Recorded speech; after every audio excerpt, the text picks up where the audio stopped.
Everyone, welcome to my channel. ये my step brother obsession का part 5 है। तो चलिए वीडियो को स्टार्ट करते हैं। जेके तेहंग को लेकर हॉस्पिटल जाता है और उसे एडमिट करके डॉक्टर से पूछता है कि क्या हुआ। डॉक्टर बोलते हैं कि सर हमें कुछ टेस्ट करना होगा, तो उसके लिए आपको वेट करना होगा, हम टेस्ट करके कुछ बताते हैं। तभी जेके बोलता है कि जो भी करना है जल्दी करो, उसे कुछ होना नहीं चाहिए। तो डॉक्टर बोलता है ओके सर। डॉक्टर जाकर तेहंग का टेस्ट करने लगता है और थोड़ी देर बाद डॉक्टर आता है और आके बोलता है कि सर आपका उनसे रिलेशन क्या है। जेके बोलता है कि साफ साफ बोलो डॉक्टर, तुम कहना क्या चाहते हो। तभी डॉक्टर बोलता है कि सर पहले आप बताएंगे तब तो ये बात मैं सिर्फ उनके फैमिली मेम्बर से ही शेयर कर सकता हूँ या उनसे बता सकता हूँ। तो जेके बोलता है कि मैं उसका बॉयफ्रेंड हूँ। तभी डॉक्टर बोलता है कॉन्ग्रेचुलेसन सर, आपके बॉयफ्रेंड प्रेग्नेंट है। इतना सुनकर जेके शॉक हो जाता है और तुरंत बोलता है डॉक्टर से कि ये क्या बोल रहे हो, तुम्हें पता है ना। तो डॉक्टर बोलता है कि ये सच है सर। ऐसा हो सकता है, दुनिया में कुछ ऐसे भी पर्सन है जो बॉय होकर भी प्रेग्नेंट हो सकते हैं। जेके बोलता है, इतना बोल के जेके डॉक्टर कहता है सर प्लीज़ मुझे छोड़िए, मुझे और भी पेशेंट को चेक करने जाना है। और जेके उसका कॉलर छोड़ देता है। तभी वो डॉक्टर वहाँ से चला जाता है और जेके सीधा तेहंग के रूम में जाता है और वो देखता है कि तेहंग एक बेड पे बैठ कर रो रहा था। वर्डली पूछता है क्या हुआ बेबी, तुम ऐसे क्यों रह रहे हो। तो तेहंग जेके को पुश कर देता है और बोलता है कि तुम बहुत बुरे हो, तुमने मेरे साथ ऐसा क्यों किया, इसीलिए मैं तुमसे तुम्हारे साथ नहीं रहना चाहता था, इसीलिए मैं तुमसे बातें नहीं करना चाहता था।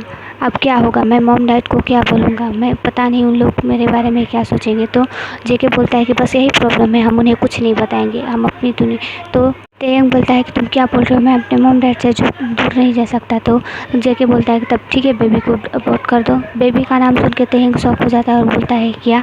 तो जेके बोलता है कि हाँ तुम प्रेग्नेंट हो। तेहंग इतना सुन के शॉक हो जाता है और तभी वो अपने स्टमक में हैंड रख कर पूरी और थोड़ा और ज़ोर से रोने लगता है। तो जेके बोलता है क्या हुआ, तुम रो क्यों रहे हो, तुम्हें इस बारे में पता था। तो तेहंग कुछ नहीं बोलता है और बस रोने लगता है। तभी जेके उसे कर लेता है और उसे कंसोल करने लगता है। तो इन थोड़ी देर बाद रोना बंद कर देता है। तभी वहाँ पर सुगा और जिमिन दोनों आ जाते हैं, जो जेके को देखकर दोनों शॉक हो जाते हैं। तभी यूंगी बोलता है, सुगा बोलता है कि तेहंग तुम एयरपोर्ट से अचानक गायब कैसे हो गए थे, हमें तुमको कितना ढूंढा। तभी हमें डॉक्टर का कॉल आया, तुम पर कॉल किया तो वो डॉक्टर ने बताया कि तुम यहाँ पे हो, तुम ठीक तो हो ना। तो जेके बोलता है कि हाँ ये ठीक है, इसे कुछ नहीं हुआ, बेटर है ये पहले से, और तुमने इसका ख्याल नहीं रखा, वहाँ पे गए तो इसके खाने पीने का ध्यान नहीं रख सकते थे सुगा। तो बोलता है कि ये सब हो रहा है, सब जितना सब हो रहा है सब वजह तुम हो जेके, तुम तेहंग के पास नहीं आते तो ऐसा कुछ नहीं होता, दूर हो जाओ। तो जैसे ही जिमिन बोलता है वो उसे बहुत है। तभी तेहंग बोलता है प्लीज़ बस करो, हम लोग हॉस्पिटल में हैं। जिमिन आता है और तेहंग के पास आकर उसका हैंड होल्ड करके बोलता है क्या हुआ, तुम इतना क्यों रो रहे हो। तो तेहंग बोलता है कि जिसका डर था वही हुआ जिमिन। तो जिमिन बोलता है कि ऐसा नहीं होना चाहिए था। तभी तेहंग बोलता है कि यही हुआ जिमिन। तभी जेके बोलता है कि इसके बारे में तुम सबको पता है, बस मुझे ही नहीं पता है। तभी सुगा जाता है और जेके का कॉलर पकड़ के बोलता है कि तुमने इसके साथ ऐसा क्यों किया, तुम्हें पता है ना कि इसके बाद इसका क्या हाल होगा, ये यहाँ पे नहीं रह सकता, इसे यहाँ से दूर जाना होगा।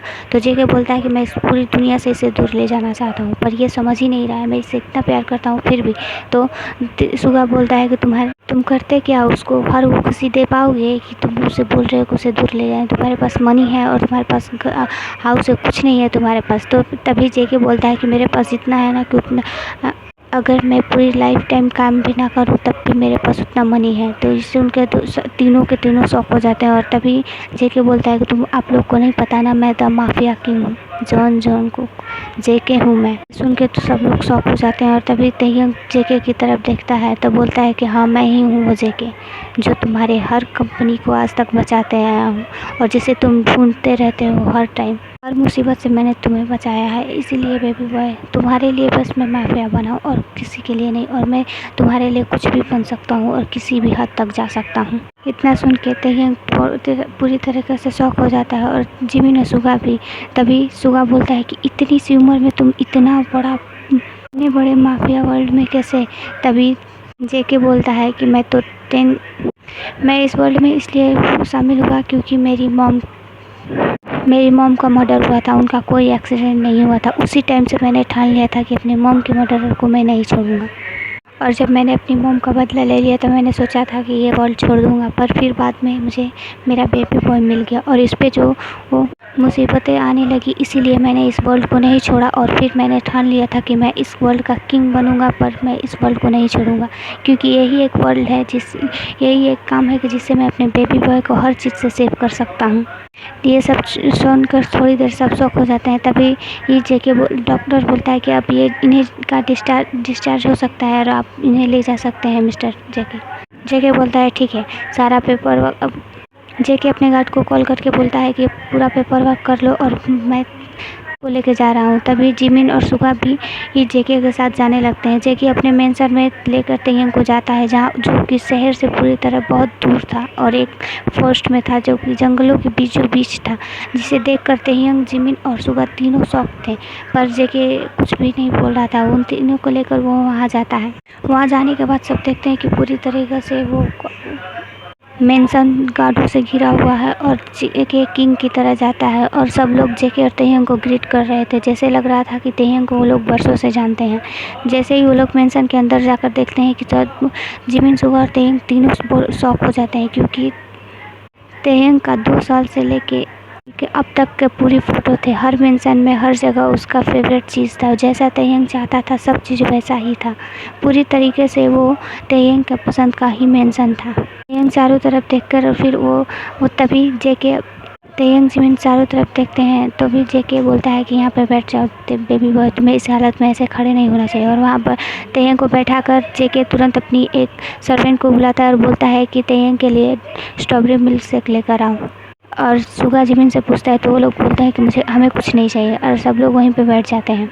ये सब देखकर सब लोग तीनों थोड़े शॉक थे, पर जेके को उससे कोई फ़र्क नहीं पड़ रहा था और वो तेयंग का बस केयर कर रहा था। तेयंग को मिल्क शेक दे रहा था, उसे बैठने में हमें हेल्प कर रहा था। जैसे हुआ जिमिन देखकर थोड़े थोड़े अंदर ही अंदर इम्प्रेस हो रहे थे कि जैसे तेयंग का जेके बहुत अच्छे से ख्याल रखेगा। वो लोग भी बैठ जाते हैं और बोलते हैं कि आगे क्या करना है तेयंग, ऐसे हालत में तुम घर पे नहीं जा सकते हो। अगर घर पे गए तो मॉम, अंकल आंटी को क्या जवाब दोगे, और तुम्हें पता है कि इससे कितना बड़ी मुसीबत हो सकती है। जेके बोलता है कि तुम्हारे रियल डैड के बारे में सारी बातें हो रही है ना। तो तेयंग और जिमिन और सुगा ये सुनकर शॉक हो जाते हैं कि जुंगकुक को कैसे पता कि उसके रियल डैड है।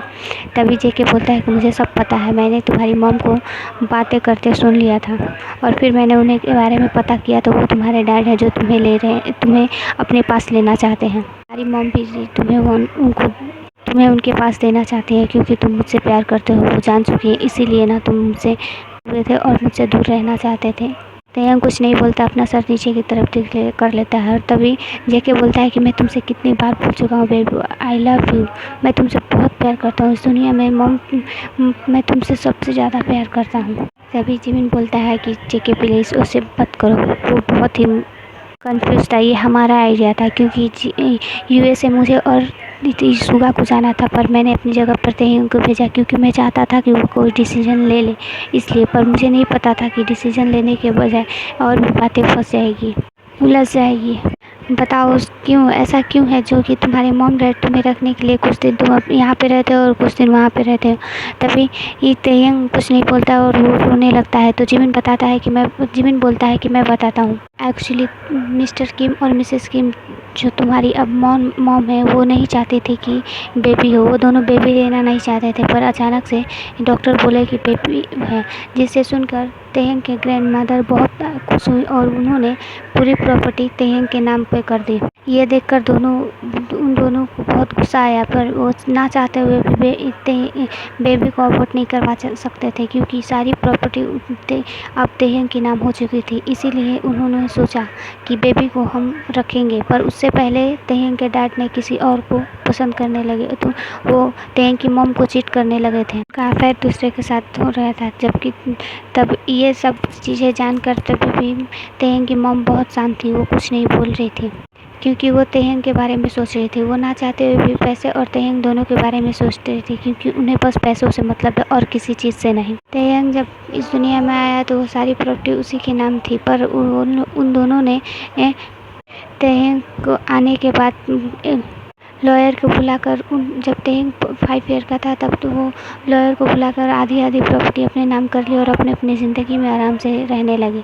पर जिस कंपनी में उन दोनों ने वो सारे पैसे लगाए थे वो दोनों कंपनियां बैंकरप्ट हो गई, उन सबका पैसा डूब गया। और तभी से वो तेयंग को इधर उधर करने लगे। वो बोलती थी कि तेयंग को तुम संभालो और वो बोलते थे कि तेयंग को तुम संभालो। वो दोनों तेयंग के लिए लड़ने लगे, जिसे तेयंग को देखकर बहुत बुरा फील होता था कि वो एक बोझ है।